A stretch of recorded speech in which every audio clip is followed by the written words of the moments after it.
Hello മക്കളെ, എല്ലാവർക്കും നമസ്കാരം. എല്ലാവരെയും എൻ്റെ മറ്റൊരു വീഡിയോയിലേക്ക് സ്വാഗതം ചെയ്യുന്നു.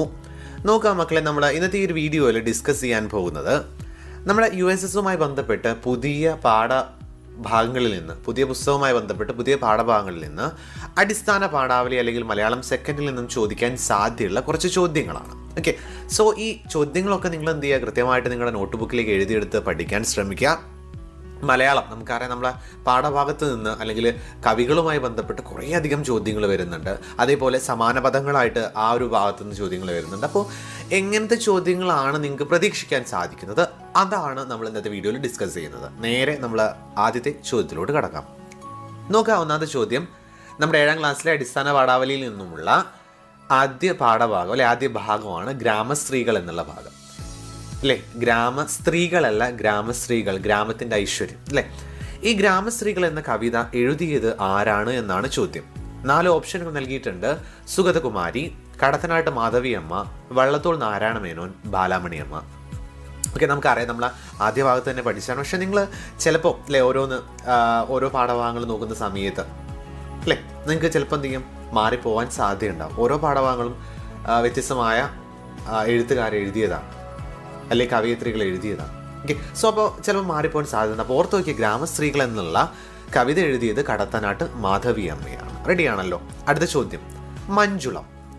മഞ്ജുളം എന്ന പദത്തിൻ്റെ സമാനമായ അർത്ഥം ഏതാണ്?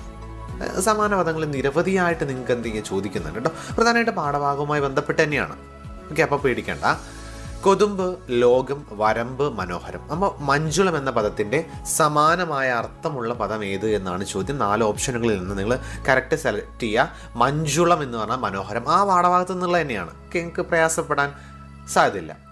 അതേപോലെ അടുത്തതും ആ പാഠഭാഗത്ത് നിന്നുള്ള തന്നെയാണ്. റെഡിയാണല്ലോ. കൂട്ടത്തിൽ പെടാത്തത് ഏതാണ്? അർക്കൻ, കതിരോൻ, അനിലൻ, ആദിത്യൻ. റെഡിയാണല്ലോ. 4 ഓപ്ഷനുകൾ. ഇതിൽ കൂട്ടത്തിൽ പെടാത്തത് ഏത് എന്നാണ് ചോദ്യം. ഉത്തരം അനിലൻ. റെഡിയാണല്ലോ അല്ലേ. ഉണ്ണിക്കതിരോൻ്റെ പൊന്നുക പാടിയിട്ടുള്ള ആ ഒരു ഭാഗം നമ്മൾ കൃത്യമായിട്ട് പഠിച്ചിട്ടുണ്ട്. അവിടെ നമ്മൾ പരിചയപ്പെട്ടു പോയ കുറച്ച് വാക്കുകളാണിത്. റെഡിയാണല്ലോ. എസ്, അതേ ചോദ്യം തന്നെയാണ് ഞാനിപ്പോൾ പറഞ്ഞു പോയ ചോദ്യവുമായി ബന്ധപ്പെട്ടാണ്, വരികളുമായി ബന്ധപ്പെട്ടാണ്.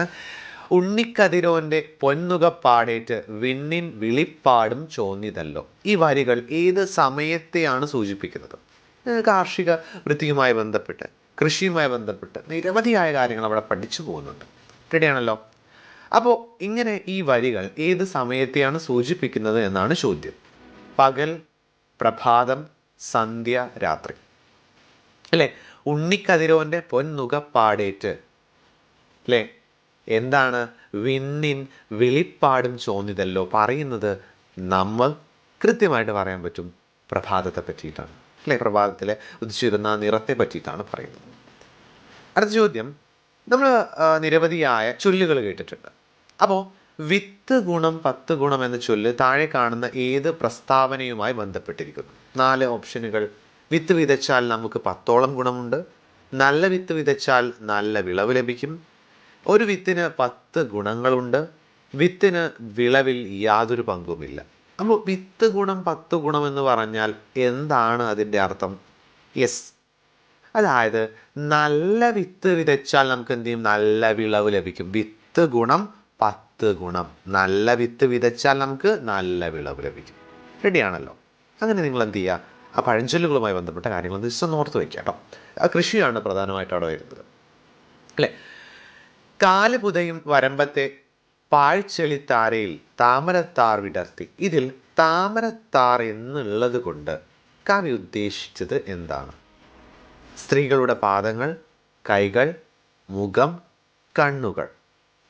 ഓക്കെ, അതായത് കാല് പുതയും വരമ്പത്തെ പാഴ്ചെളിത്താരയിൽ അവരുടെ അല്ലെങ്കിൽ ആ സ്ത്രീകളുടെ പാദങ്ങൾ വിടർത്തി എന്നാണ് അർത്ഥം. അപ്പോൾ കൃത്യമായിട്ട് നിങ്ങൾ എന്ത് ചെയ്യുക, ഒന്ന് ഓർത്ത് വയ്ക്കുക. സ്ത്രീകളുടെ പാദങ്ങളെ പറ്റിയിട്ടാണ് താമരത്താർ എന്നുള്ളതുകൊണ്ട് അർത്ഥമാക്കുന്നത്. അടുത്ത ചോദ്യം, വരികൾ നൽകിയിട്ടുണ്ട്.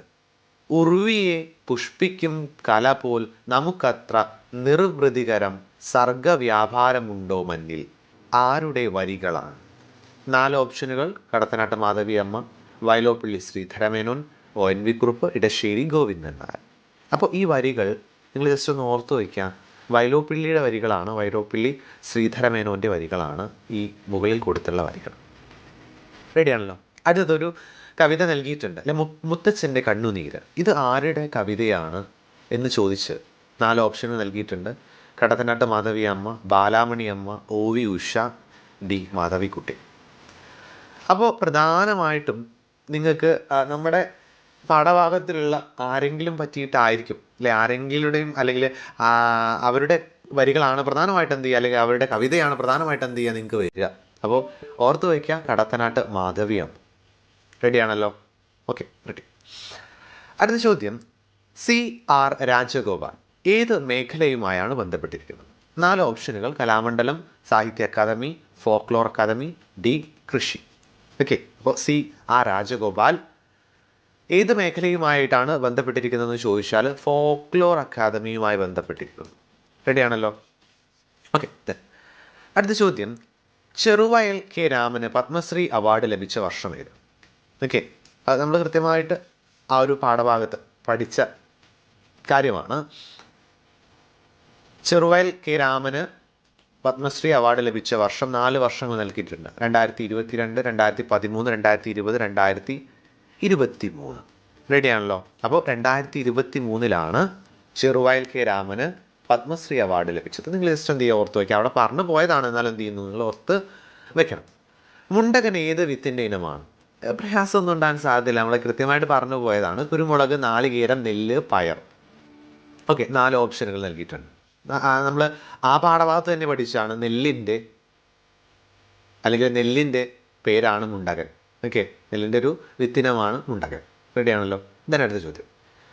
മുഖാവരണം ഇത് വിഗ്രഹിക്കുന്നതുമായി ബന്ധപ്പെട്ടാണ് കേട്ടോ. മുഖാവരണം എന്ന് പറഞ്ഞാൽ അല്ലെ, മുഖവുമായി ബന്ധപ്പെട്ടുള്ള ആവരണമാണെന്ന് അറിയാം. ഓക്കെ, അപ്പോൾ എന്താണ് മുഖാവരണം എന്ന് പറയാം? മുഖത്തിൻ്റെ ആവരണം, മുഖത്തിനാൽ ആവരണം ചെയ്യപ്പെട്ടത്, മുഖത്തിന് വേണ്ടിയുള്ള ആവരണം, അതേപോലെ മുഖം ആവരണം ചെയ്യാനുള്ള വസ്തു. അല്ലേ? കൃത്യമായിട്ട് നമുക്ക് പറയാം എന്താണ്, മുഖത്തിൻ്റെ ആവരണമാണ് മുഖാവരണം. അല്ലേ? അടുത്ത ചോദ്യം, ഇത് എതിർപദമാണ് കേട്ടോ. വിപരീത പദം, എതിർപദം. പ്രഭാതം എന്ന വാക്കിൻ്റെ എതിർപദം ഏതാണ്? രാത്രി, സന്ധ്യ, പ്രസൂനം, പ്രദോഷം. ഓക്കെ, അതായത് പ്രഭാതം എന്ന വാക്കിൻ്റെ എതിർപദം നിങ്ങൾ കൃത്യമായിട്ട് എന്ത് ചെയ്യാമെന്ന് ഓർത്തു വയ്ക്കുക, പ്രദോഷമാണ്. അടുത്ത ചോദ്യം, വിത്തെന്ന മഹാത്ഭുതം ഏത് സാഹിത്യ വിഭാഗത്തിൽപ്പെടും? നമ്മൾ പഠിച്ചതാണ് അല്ലേ. നോവലാണോ, ചെറുകഥയാണോ, നാടകമാണോ, ആത്മകഥയാണോ എന്ന് ചോദിക്കുന്ന സമയത്ത് വിത്തെന്ന മഹാത്ഭുതം എന്താണ്? യെസ്, ഒരു ആത്മകഥയാണ്. റെഡിയാണല്ലോ? അപ്പോൾ ഈ വീഡിയോയിൽ അവസാനത്തെ ചോദ്യത്തിലൂടെ നമ്മൾ കിടക്കുകയാണ്. കൂട്ടത്തിൽ പെടാത്തത് ഏതാണ്? സമാസങ്ങളുമായി ബന്ധപ്പെട്ടാണ് കേട്ടോ, വിഗ്രഹിച്ച് എഴുതുന്ന സമയം. നെൽ പ്ലസ് മണി, നെന്മണി അല്ലേ. പച്ചില പ്ലസ് കൂട്ടം, പച്ചിലക്കൂട്ടം. നാടോടി അധികം കല, നാടോടിക്കല. വാഴ അധികം കുല, വാഴക്കുല. അല്ലേ? ഇവിടെ നോക്കുക, ബാക്കി BCD എന്നിവയൊക്കെ എന്താണ്? ഇരട്ടിപ്പ് വന്നിട്ടാണ് അവിടെ വരുന്നത്. അല്ലെ? അങ്ങനെ സിമ്പിളായിട്ട് ഞങ്ങൾക്ക് പറഞ്ഞത് ദ്വിത്വസന്ധി. റെഡിയാണല്ലോ? അപ്പോൾ കൃത്യമായിട്ട് നിങ്ങൾ എന്ത് ചെയ്യുക, ദ്വിത്വസന്ധിയാണോ, ആദേശസന്ധിയാണോ, ആഗമസന്ധിയാണോ ഒക്കെ നിങ്ങൾ എന്ത് ചെയ്യുക, ജസ്റ്റ് ഒന്ന് മനസ്സിലാക്കി വെക്കുക. ഞാൻ അതുമായി ബന്ധപ്പെട്ടൊരു വീഡിയോ നമ്മൾ ചാനലിൽ ആദ്യം തയ്യാറാക്കി അപ്ലോഡ് ചെയ്തിട്ടുണ്ട്. അപ്പോൾ എന്തെങ്കിലും നിങ്ങൾ ജസ്റ്റ് ഒന്ന് അത് കണ്ട് പഠിച്ച് മുമ്പോട്ട് പോകാം. ഓക്കെ, റെഡിയാണല്ലോ? സോ ഇത്രയും ചോദ്യങ്ങളാണ് നമ്മൾ ഇന്നത്തെ വീഡിയോയിൽ ഡിസ്കസ് ചെയ്തത്. വീഡിയോ എല്ലാവർക്കും ഇഷ്ടമായെന്ന് വിചാരിക്കുന്നു. വീഡിയോ ഇഷ്ടമായെങ്കിൽ നിങ്ങൾ എന്ത് ചെയ്യുക, തീർച്ചയായും നിങ്ങളുടെ കൂട്ടുകാരിലേക്ക്, പഠിക്കാൻ താല്പര്യമുള്ള നിങ്ങളുടെ കൂട്ടുകാരിലേക്ക് ഷെയർ ചെയ്യുക. ദെൻ ചാനൽ സബ്സ്ക്രൈബ് ചെയ്യുക. Thank you so much for watching this video. Bye.